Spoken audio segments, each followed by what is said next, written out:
We interrupt our programming to bring you the following special report. The Ryan Report. Whatever opinion they had ain't gonna change nothing I'm doing. What was the story he told? Because I was there. It's time for the Ryan Report. It's like Jay-Z, all eyes on us. On the People Station, V103. Okay, as I was telling you, man, everybody knows that Whitney lived a life of glamour, luxury, fame, but also blackmail. According to files released by the FBI under the Freedom of Information Act, Whitney was the victim of a successful extortion plot that threatened to reveal intimate secrets about her and a secret lesbian love affair. The 128-page FBI file contains numerous harassing and obsessive letters, including a series of correspondence between some people who were handling Whitney Houston and a party that threatened the Houston. Oh, wow. That party is her friend and assistant, Robin Crawford.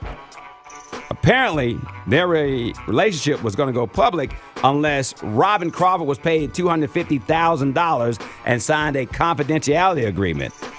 Also included in the file is the executed confidentiality agreement, which means that she got the money and she signed the agreement saying she would never talk about it. But doing this Freedom of Information Act, that's how come we know. Now, they're saying, according to the New York Post, there's a new book coming out, Whitney and Bobby Christina, The Deadly Price of Fame.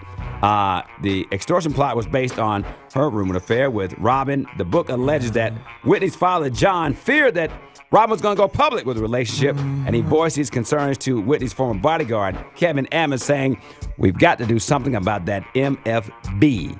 She's ruining my family and driving everybody nuts. She's lost her grip on reality. I'll pay you $6,000 if you put the fear of God in her." The bodyguard said no, he wasn't going to do that, but it occurred during the same year that Whitney married Bobby Brown, and on their wedding day. On their wedding day, Whitney gave Robin a black Porsche as a token of their friendship. I remember this story.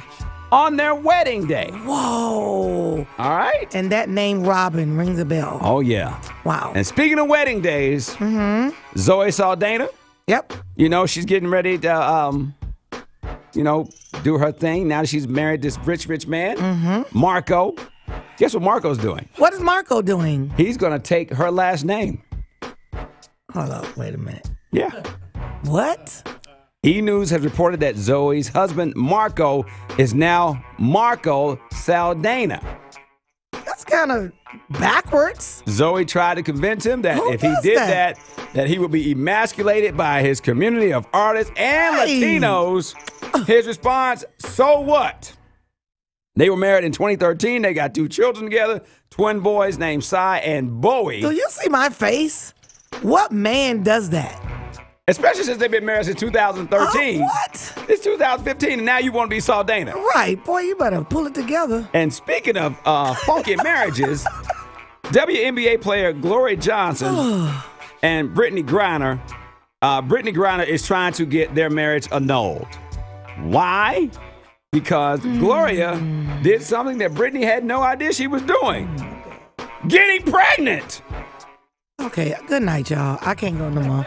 All right, wake me up when you finish. TMZ broke the story. Griner filed the annulment papers Friday, less than a month after they tied the knot, which was right after they got into that big battle royal. So obviously, Gloria Johnson was hiding something other than the fact that they were fighting. They got married, but then she announced that she was pregnant.